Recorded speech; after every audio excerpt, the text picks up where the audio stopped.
Does mean a lot to us, and so we're just so grateful for that.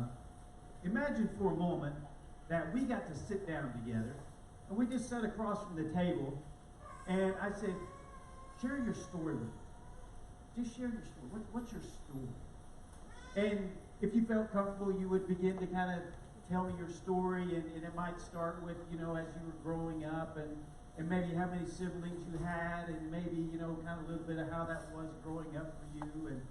And then you may kind of get into, depending upon where you're at in life, get into the part where, you begin to go into adulthood and some of the decisions that you begin to make, the decisions of a career choice, the decisions of relationship choices. And, you may even, as you are there, begin to kind of talk about some of your successes and maybe some of your failures. And if you're really comfortable, you might kind of dig into that a little bit more. And all of us in our stories, right? All of us have some chapters we would just as soon kind of leave out, right? And so you begin to share some of those things, and maybe you begin to kind of share about your children, and you would talk about your kids and kind of, how that works. And if you had grandkids, you wouldn't just talk about them, would you? You would begin to show me pictures. And you'd start, with young, and you start, well, then this is it, and this is, and this. I mean, you start showing pictures, and you're so proud of them and everything, and there's the baby pictures, and you keep going. I said, well, how old are they? Well, they're 15. Go.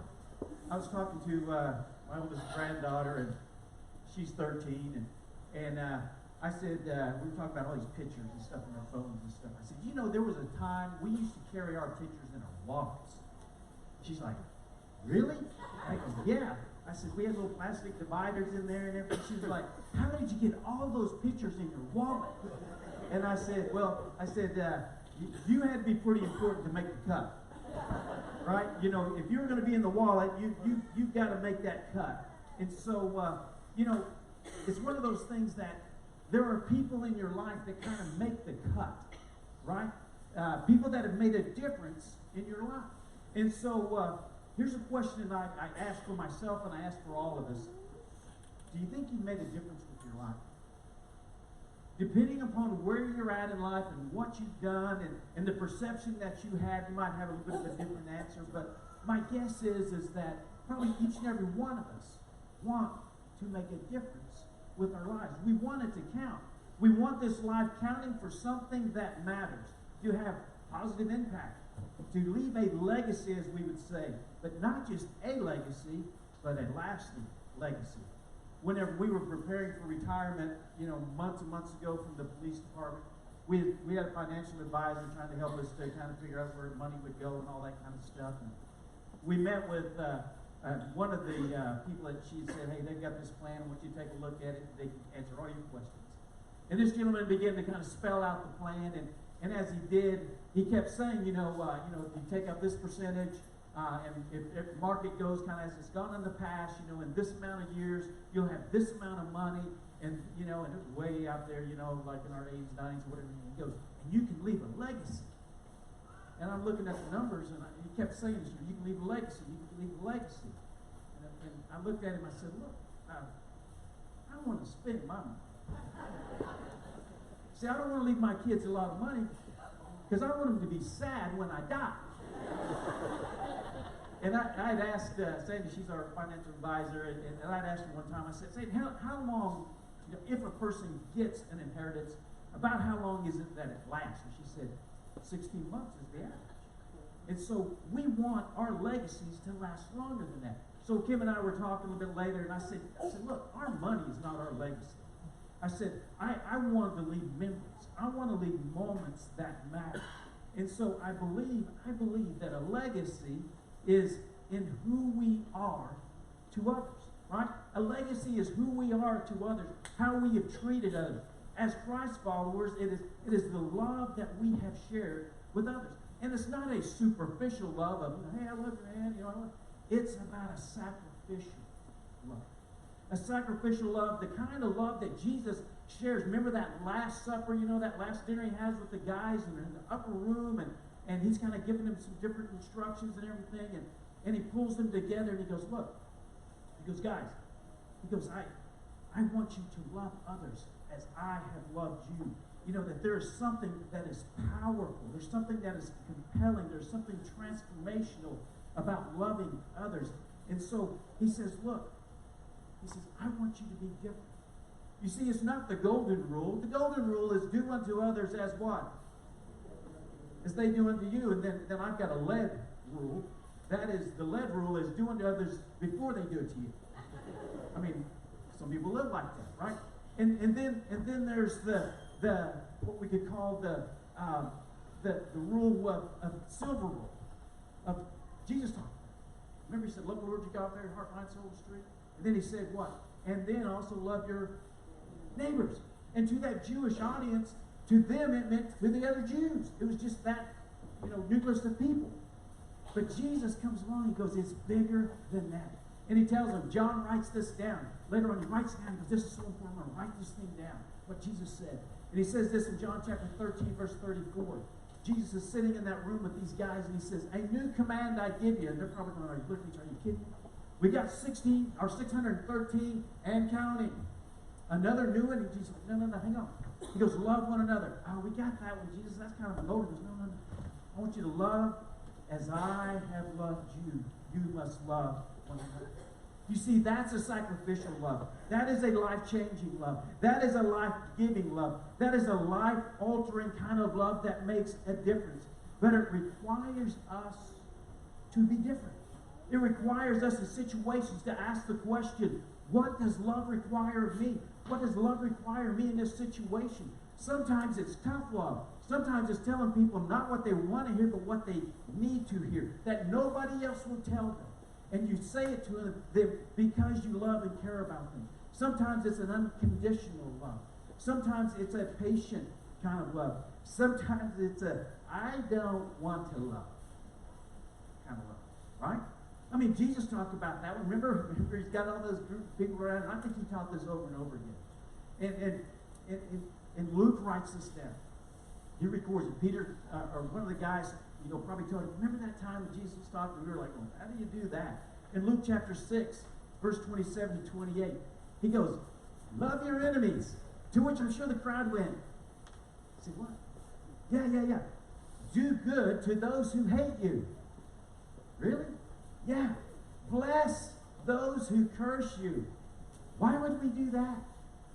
Pray for those who mistreat you. I don't know about you, but I'm still working on that kind of love. You see, loving others who have different ideas, loving others who are liberal, loving others who are conservative, loving others who are moderate, loving others with different styles, loving others with different hairstyles, different dress styles, different skin colors, different lifestyles, different countries, different religions. What would it look like? What would it look like if we loved like Jesus loved? As Christ followers, that's what we're called to do, right? What would happen if we started each day asking God, God, help me to love as your Son loved others? What would that look like? To do what love requires of me. To take our life experiences, to take our knowledge, to take our insight, to take our gifts, our talents, our resources, our time, and leverage it, and invest into the lives of others. To do what Jesus came to do. You know what Jesus came to do? Oh, he died on the cross for the sins of the world. Yeah, but it was even more than that. He came to serve others. Jesus modeled it not just to the 12 guys, but to other disciples that followed him, and everybody that was around Jesus. They saw him being a servant. One day, Jesus and his guys are there, and John and James' mom shows up. And so she shows up in the crowd, and she walks over to Jesus and goes, can I have a moment with you? Jesus said, sure. And so she knows that things are kind of moving up for Jesus. The crowds are getting bigger and everything. So mom's going to try to get her sons in a position of power, a VP position. You know what I'm talking about? This is the very first recorded helicopter mom. Okay? This was it. And she says, look, I want you to kind of put my kids, my two sons, up there right beside you. And Jesus says, look, you got it all wrong. You see, I came to serve. It wasn't about being large and in charge. Matthew writes this from his observation, and Jesus tells him this. He says, just as the Son of Man did not come to be served, but to what? What does it say up there? Big word, big letter. Yeah. Okay, that was pretty good. Let's try it again. But to what? Serve. To serve, exactly. Jesus, I came to serve. The Son of God came to serve. And to what? Yeah. And to give, right? And to give what? To give his life as a ransom. I can't think of a love bigger than that. To give your life for somebody else, I can't think of anything bigger than that. Jesus sets the bar. What would that look like in your marriage? What would that look like as you serve one another? Maybe in the workplace, maybe in your neighborhood, or maybe in your nucleus of friends. You see, we all want to make a difference in our life. But are we willing to put forth the effort to make that difference? So, if you have your Bibles, turn with me to 2 Kings. 2 Kings chapter 2. If you don't know where that is, start at the very beginning. Table of contents, you can find it right there. 2 Kings chapter 2. Let me give you a little bit of history. It's going to be really basically Reader's Digest version. We're talking about two different guys here. We're going to be talking about a guy named Elijah and a guy named Elisha. There is a very good chance I'm going to say Elijah when I should say Elisha, and Elisha when I should say Elijah. So just go, oh yeah, he already said he's going to do this, so you got to figure that out, right? So instead of going, you know what, he said that wrong. Ready, got it. Okay? So here's Elijah. Elijah, say I already did it. Elijah is the senior prophet here. Okay? He's the guy. And Elijah is, when we talk about prophet, basically it's a messenger of God. God would give him a message and they'd go tell the people what God said. And so, what's interesting is, as we get ready to look at this story, there is an event that occurs in it that if you're not in church or very often, or you're trying to still kind of figure out God thing and you know, you haven't made that step of faith yet, this story is going to seem a little strange to you. Maybe even kind of unbelievable. Because it starts off with Elijah, talking about Elijah is going to be caught up by a fiery chariot. Fiery chariot's going to come out of the sky, out of the heavens, and it's going to come racing down, and the whirlwind is going and everything, and then he's going to be caught up and taken up into heaven. Now, I've never seen that. My guess is you've never seen that, at least not while sober. And so, yeah, I said we're going to go. You know, I've seen things. But here's the thing. Here's the thing. I believe it. And I don't believe it because the Bible says it. All right?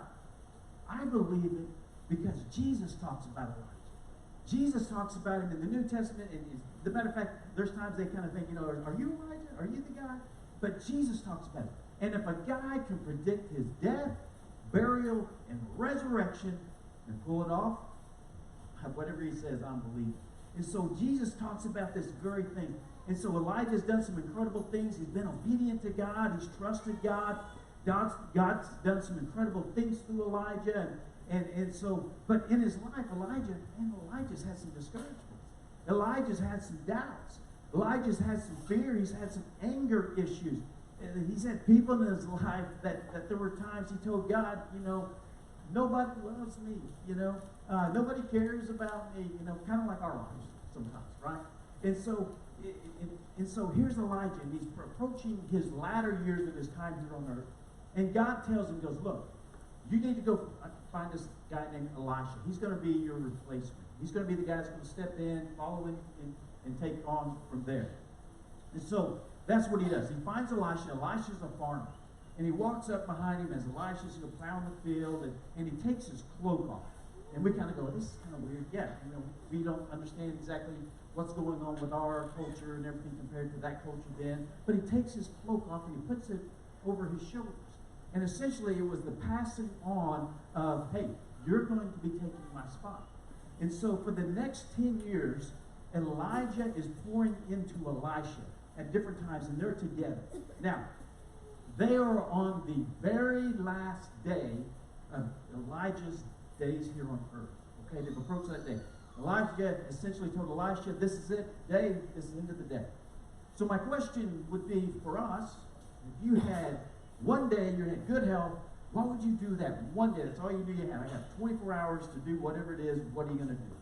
And so let's take a look at Elisha's and Elijah's one day here. 2 Kings chapter 2, verse 1. Here we go. It says, when the Lord was about to take Elijah up into heaven in a whirlwind, there's that story, Elijah and Elisha were on their way to Gilgal. And Elijah said to Elisha, stay here, the Lord has sent me to Bethel. But Elisha said, as sure as the Lord lives, and as you live, I will not leave you. So they went down to Bethel. Is that exciting? Wow. I mean, you're sitting on the edge of your seat going, oh man, this is so exciting. Some of you are kind of going, I need to know where Bethel is, and I don't know Gilgal, I don't know any of these things. Here's the thing. Elijah and Elisha visit 4 different places. 4 different places as they go on this last day. And Elisha isn't talking about his legacy, but it's a legacy tour. It's a legacy tour that he's taken Elisha on of what God has done. What God has done with the children of Israel, where God has showed up, where God has done some incredible things. And he's taken him to these places and going, right here, in this place, this happened. Right here, in this place, this happened. Right here. And the places that he visited are Gilgal, Bethel, and Jericho, and Jordan. You kind of go, okay, Jericho kind of sounds familiar. Jordan, yeah, there's a river like that. I know where that in the country and stuff like that. And so what's kind of cool is each place that Elijah went to, he would tell Elisha, stay here. Stay here. I'm going off to the next place. You stay. And Elisha would say, as surely as the Lord lives, I'm not going to leave you. I'm going with you. In other words, if this is your last day, you die anywhere, I want to be there for you. So there's that dedication that he has. So, first place. Where did they show up first? Remember where it was? Gilgal. Good. You're still awake and hanging with me. If you were here last week, there was a place that I told you to remember. Do you remember what that place was? Gilgal. Good. All right. So you guys remember. And so here they are. What's so special about Gilgal? Well, this was the first place that the children of Israel stopped. They go out of the desert. Remember the 40 years in the desert? They cross the Jordan River. As they cross the Jordan River, God tells them, he goes, hey, pick up 12 stones. I'm going to try to pick this stone. He says, pick up 12 stones. And I want you to take these 12 stones, and I want you to make a circle or a pillar or something, basically a reminder of what God did today.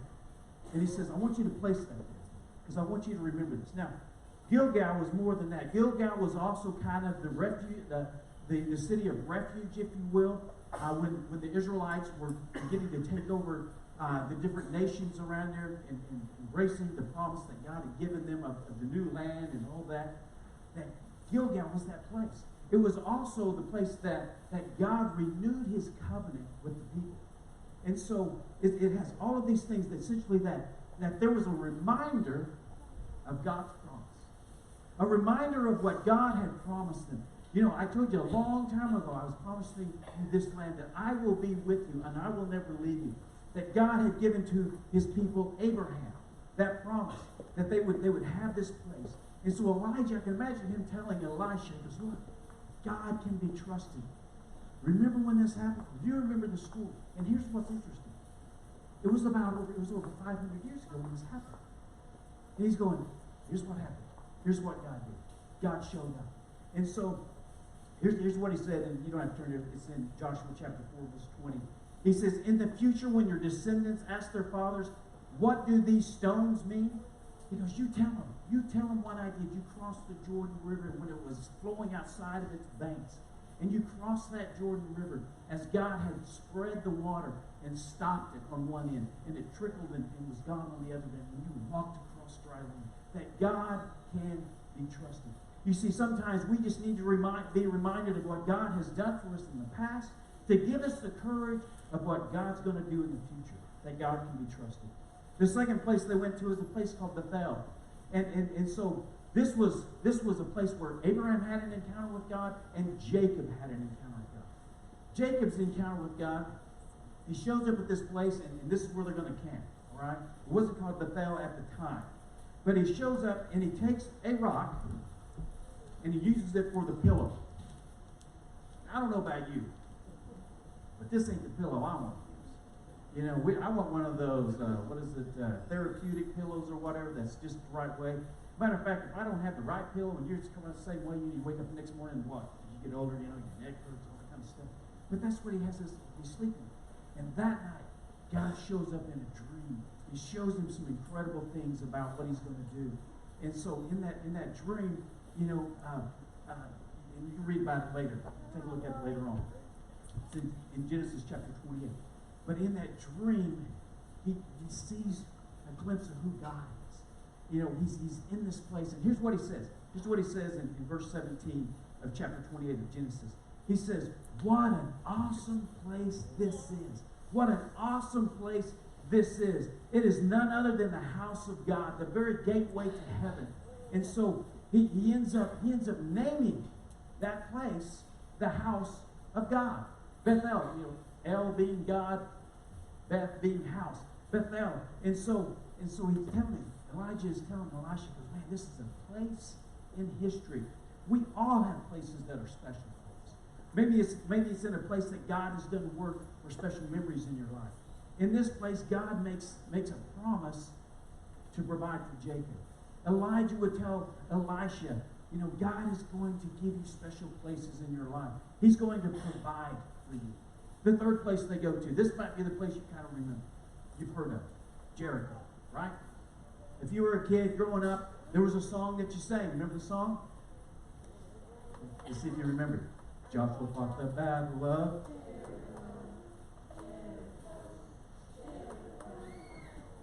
But the battle of Jericho. You remembered it. Yeah, good job. Way to go. So we know that song. This was a place where God has done some work there. And he reveals his plan for his people to receive their promise. It was one of the first big challenges that they were facing. Here was this huge city fortified. It seemed impenetrable. You know, how does this small army be able to conquer this nation? And God tells them, goes, hey, I want you guys to go around the city one time for 6 days. And on the seventh day, how many times did they go around? 7 times. And the walls came what?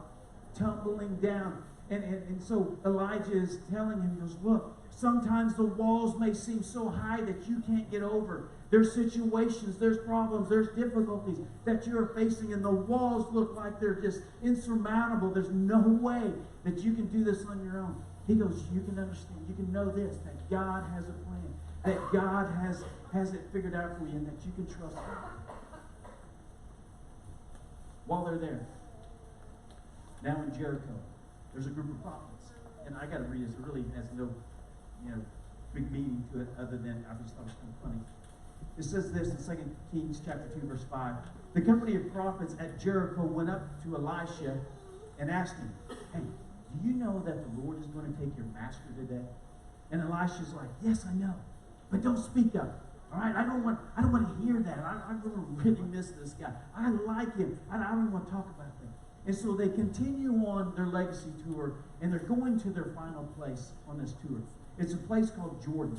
Now, this is where God, remember, did the miracle. We talked about it last week, the parting of the Jordan. You've heard of the parting of the Red Sea and all that kind of things. And so this represented a new beginning. A new beginning for these people, that God had a promise that in all that He does. And so it was here that Joshua discovered his purpose. It was here that God would fulfill His purpose with the lives of these people. It was here that Elisha probably tells Elijah tells Elisha, get it backwards, that he tells Elisha, he goes, we all have a new beginnings at times. He goes, this is your new beginning. And I can't help it if while they're standing there at the Jordan, that, he's looking at the water. And again, how do you get across? How do you get across that? And so as they're standing there. But before we get there, it's understanding that, you see, God has given us a purpose, each and every one of us. God has a plan for each and every one of us. God has promises that He's given each and every one of us. There are places that God wants you to be, and places that God wants you to do things. 30 years ago, God led us to this place. It wasn't this building. It was on this property. But we walked in. It was Kim and I and our 2 little kids. Jeremiah was 4, Cassie was about 2.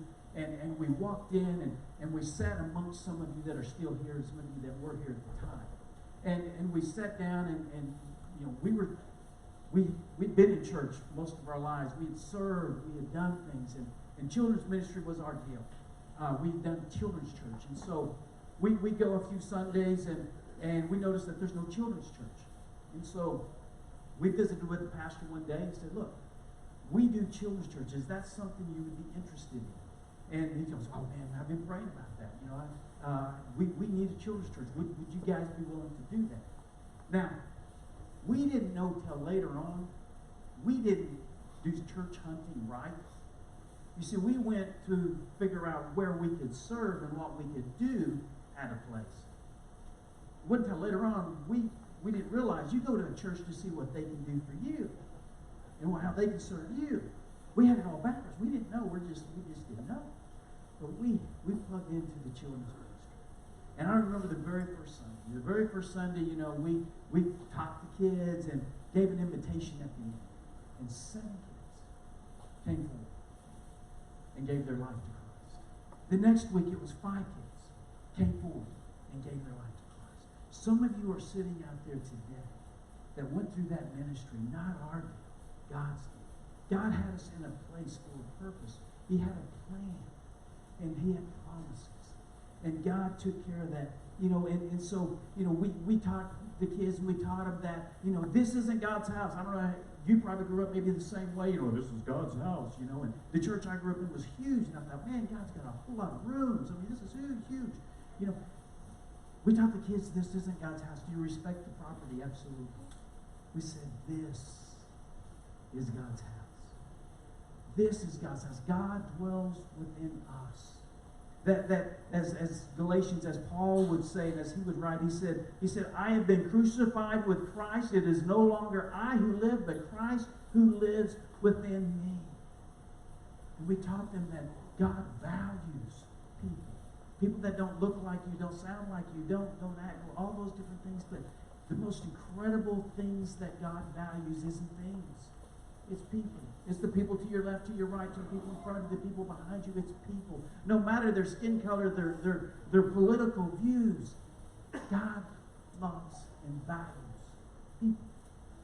So, as we continue to serve here over the many years, I watched as we rolled up our sleeves together and we served a community. You served a community in so many different ways. You served them through disasters. How many were here in 1999? Yeah, 1999, you know, that was a bad year here. Just to let you know, it was a bad year for the community. It was a bad year for a lot of folks. 1999, and you guys, even though your whole facility was decimated, you know, you went and reached out and you poured into the community and you did for the community and the community came together and you served together. There were volunteer teams that we sent out. There were just over and over again sacrifices that were made. 2015 shows up again, and what do we have? It was only an F3 that time. You know, it was a little bit smaller. You know, same thing, same deal. We had some experience then. You know, we knew a little bit more to do, and you did the exact same things. You have ministered to this community again and again and again. Through benevolence, through food baskets, partnering with the school, through Thanksgiving, you know, meals, you know, for that the Bread of Life ministry here. Some of you kind of go, Bread of Life ministry. It's probably one of the most amazing ministries we have here. I have a group of ladies and men that essentially serve as deacons, and they give and serve, and they do it, and they love on people. We do events like Freedom Celebration. And they just seem to get bigger and bigger and bigger. This year, we had well over 2,000 people that were here, and the next night, another church in our area had like a freedom celebration. And one of our teenagers was actually there, and he was helping, and so a couple of Sundays went by, we were talking, he goes, yeah, I went to their deal. He goes, their deal wasn't as good as our deal. And I go, oh, really? Why's that? He goes, their deal, he goes, it was like 95% their church and like 5% of community people. He goes, our deal is like 5% the church and 95% community. And that's what you designed it to be. All of our events that we did are about reaching out to the community and bringing them in. And you do it with excellence. You do it, you serve, you sacrifice for them. During our time together here, probably some of my special times was as we were in the season of just discovering more about the sacrificial love. And we begin to kind of branch out and kind of figure out about orphans. Fostering. And we begin to just, talk about, what can we do in that area? How can we help kids? How can we help them? And many of you begin to sign up for fostering. And more fostering, and more fostering. And all of a sudden, we had these kids that were around that were being fostered, and everybody in the church begin to kind of adopt them and take them in as their own. And then, shortly after that, 16 of those kids were adopted by you guys. 16. 3 of them became my granddaughters that I'm so excited about. 4 of them became my nieces. 1 of them is my niece. And so you sacrificed in a loving way and are still doing that. And so it is because you had the love that Christ had. And that kind of love is what makes a difference. But you didn't just do community. You reached outside of these walls even further. You went into parts of the state where you did mission work, essentially. It was in Tahlequah. You reached outside of the boundaries of our state into Eureka Springs in Texas and Kansas and Missouri. You reached out even further out into the other countries of Mexico and Peru and Ecuador and India. And then we found a place, Malawi, Africa. God had put into my heart, we go to these places and we spend a little bit of time, but relationships are barely even formed or anything. And I feel like, what if God, if you gave us a place where we can plant our feet, we can begin to invest in relationships and grow this and watch you at work. And Malawi was that place. And Malawi has been that place, and you guys captured the vision. Even though you'd never been there, halfway across the world, 9,000 miles away. And for the last 6 years plus, you started with a well. $7,500 for a church like this, that's a pretty big hit. $7,500. And we dug a well, and that well, is, out of all the wells within the villages around, never goes dry. And it sits right there at a community center that you feed 85 orphans twice a day. And they hear the gospel every single day. And it's right there beside the church. But that still didn't seem big enough. One year we decided, God, do something bigger. We want to see some big God-sized, problem tackle. And we had 3 teenagers that said, we want to do something big. We feel like God's calling us to help build a school. And here we are. We've got grades 1 through 8. A primary school that is built and up and running. And it only holds 800 kids that are going there. Over 800 kids that are there. That you have been a part of. That you have had the opportunity to do ministry in. And for these kids to go to school, it's $3 a month. Anybody like to send your kid for $3 a month? Your taxes would really go down, wouldn't they? $3 a month. And so you're making a difference all around the world. We know God's got a plan, right? God said, Jesus said this. He goes in Matthew 28:19. We said, therefore, what? Go and make disciples of all nations. Just in case you weren't clear, he said it in Acts chapter 1, verse 8. He said, you shall be my witnesses, both in Jerusalem, Judea, and Samaria, even unto the uttermost parts of the earth. I think our mission teams, I feel like we've been to the uttermost parts of the earth at times. It's a place called the Elephant Village. And Mark writes this. That Jesus said, go into all the world and preach the gospel. Right back there on this wall. A few years ago, I asked him, I said, hey, can we get some letters? And we put that verse right back there. Go into all the world and preach the good news. And see, here's what I kind of envisioned. I remember watching some movie, and I don't remember what it was. But the football players had this saying that was over the top of the door. And as they would get ready to go, they get all pumped up in the locker room with the big speech and everything, and all ready to go and motivated. And as they went out the door, they'd slap that saying, like, we're doing this, we're going out to conquer. Slap that saying. Imagine going out this door and slapping that saying, we're going. We're going out into all the world. We're going to start here at my workplace. We're going to start here within my neighborhood. We're going to start here within my community. But we're going to, our message, the message that Christ has, is going to reach the world. On the other side of that door, it says, come. Come, all you that have heavy burdens. To come inside this place because you love people. You minister to people. That's what you do. You see, God has a promise. God has a promise about this church, but the church. You see, as God over and over again talked about a rock, and he said over and over again, as he had them set the rocks down, had Jacob set the rock down and make a temple, and goes, remember this place in Bethel. Remember this place. Maybe it was still there whenever Elijah and Elisha showed up. I don't know. They took the rocks there in Gilgal and they spread them around. Remember what God did. Remember what God did. One day, remember this story? Jesus and the guys are there, and Jesus asked this crazy question. Who do people say I am? Try that at work tomorrow. Just go to work tomorrow and go, hey, guys, get on here. Who do people say I am? That's what you probably hear first. All right? And one of the things they said, they think you might be Elijah.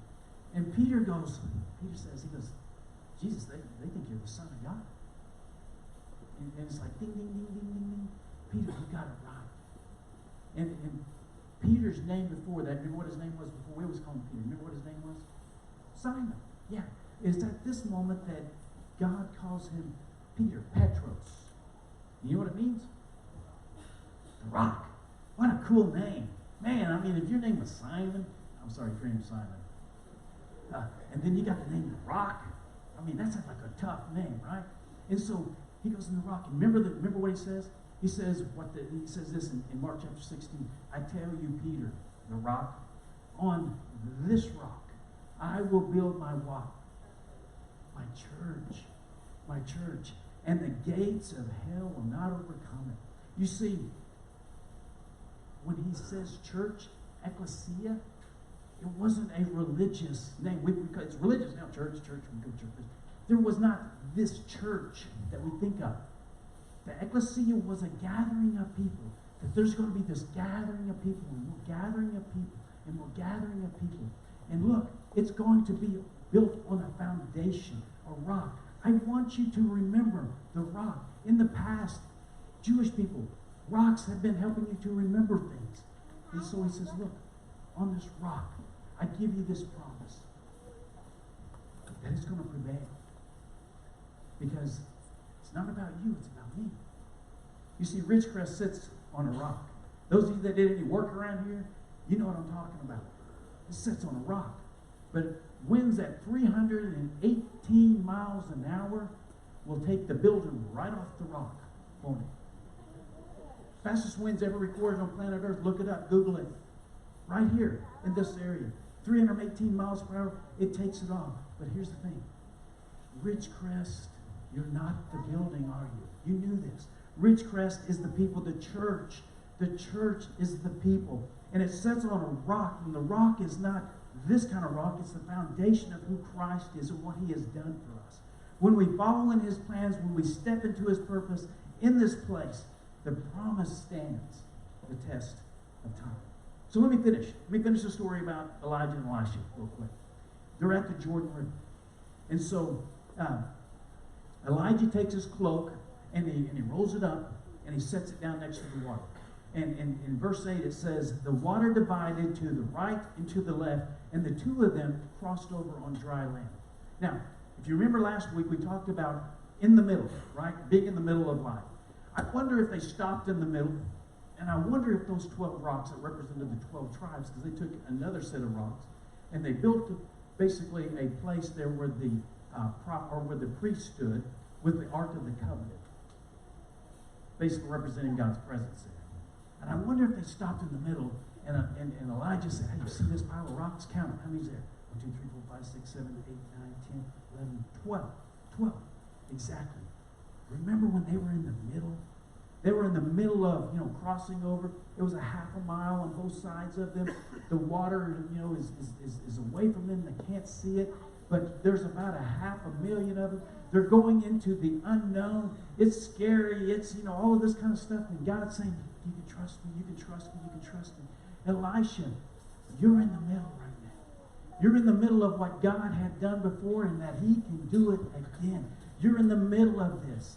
God's got a plan for you. He's got a purpose for you. He's got promises for you. And right here in this place is a reminder of that.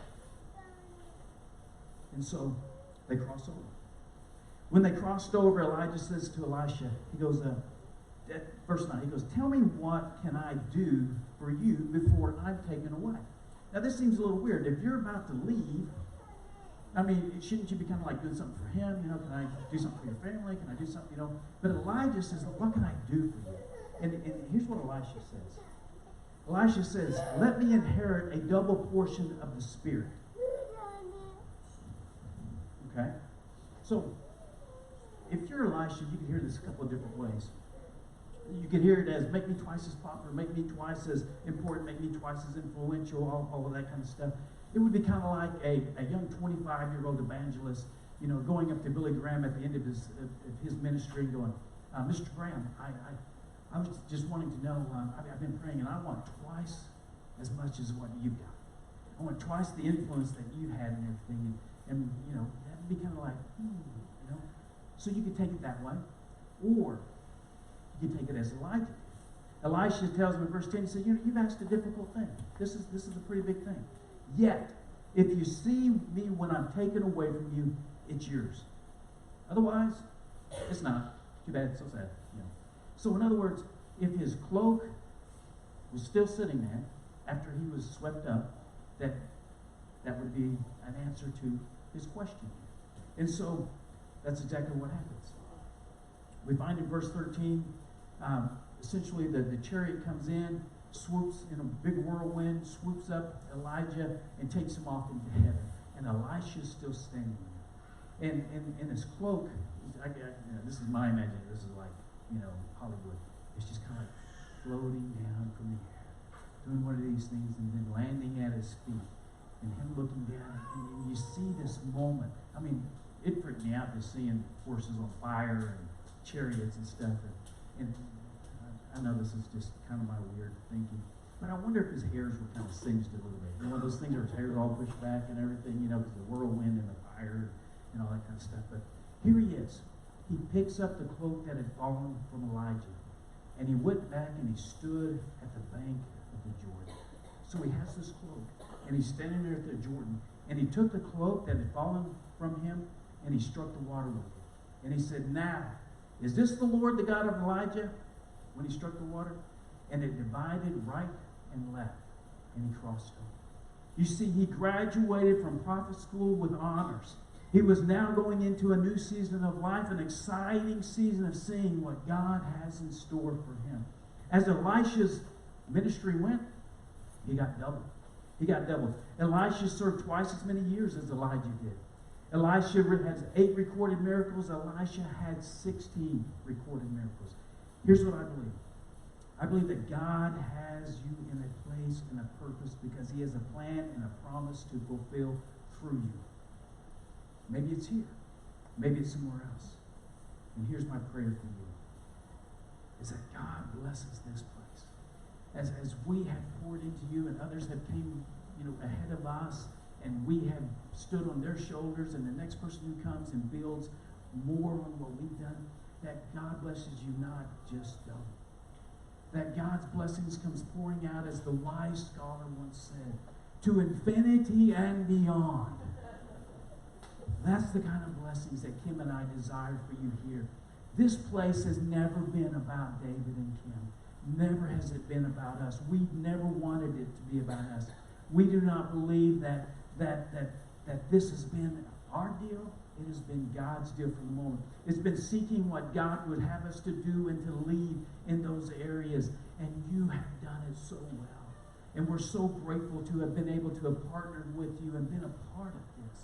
And we're so excited about what God has in store for you. You see, you're part of our story. You're part of the story that God is still writing. You're making a difference in our lives, and you will continue to make the difference in the lives of others. The question is, do you want to make a difference? Do you want to continue to make a difference? What do you want that difference to be? You want this to be a life that counts for something, that matters, to have that positive impact, to have a legacy, but not just a legacy, a lasting legacy. Follow God's way.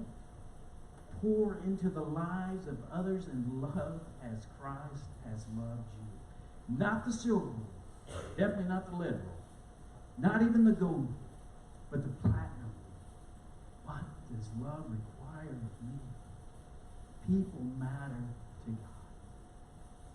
The person beside you matters to God. In the days ahead, there can be tension, there can be some uncomfortableness, there's decisions to be made. Just remember, the person beside you has great value to God. Be careful of the words you say to each other. God's got a plan for this place. And I believe it is an incredible, amazing plan. If you'll step into His promise, if you will step into the purposes that He has, God's got this covered. You're part of it.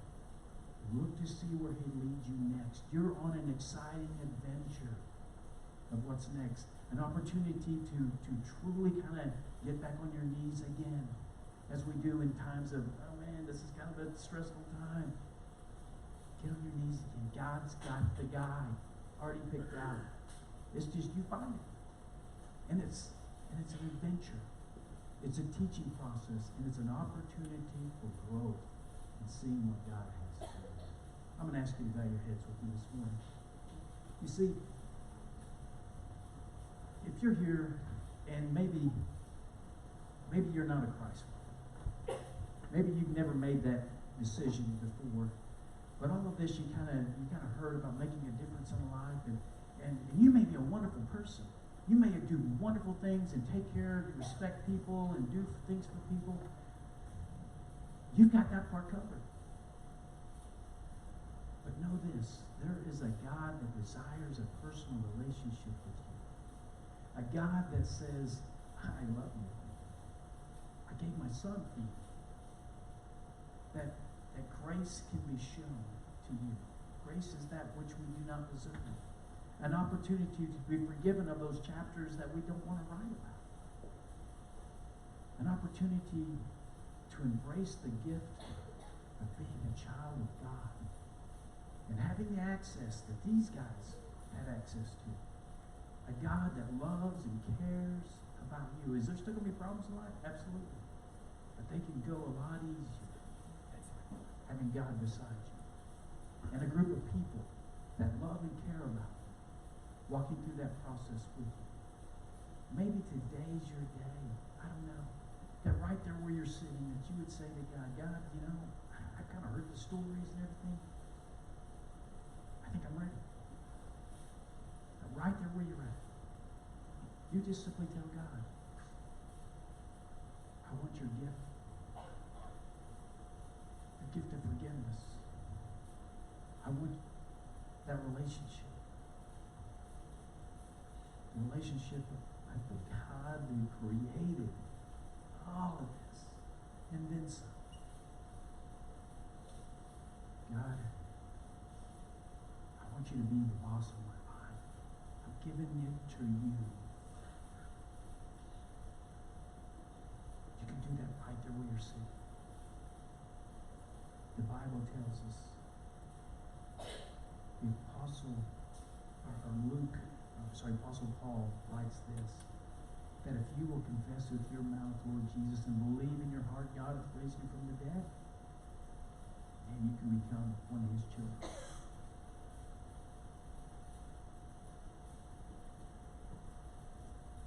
Would today be that day for you? Right there where you're sitting. Did you have that conversation with him? We're just going to pause just for a moment for that.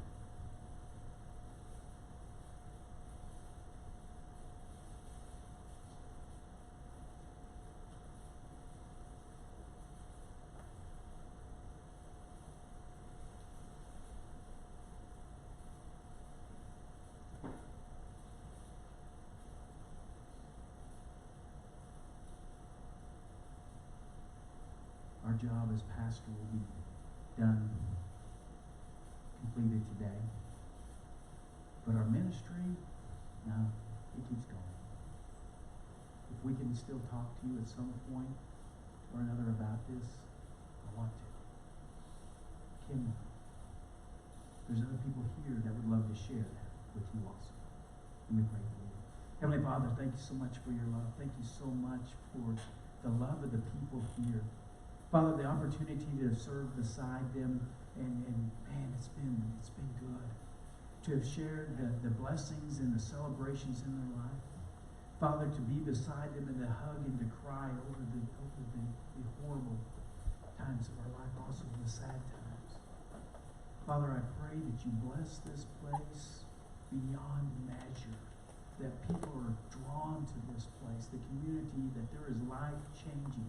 There's influence continues from here, a positive influence that reflects you. Father, I know your plans. I know your purpose. I know your promises. God, I pray that, man, it just explodes here and there. Protect this place. Do not allow the enemy to have a foothold. Father, I pray these things in your Son's precious name. And all of our people say, amen.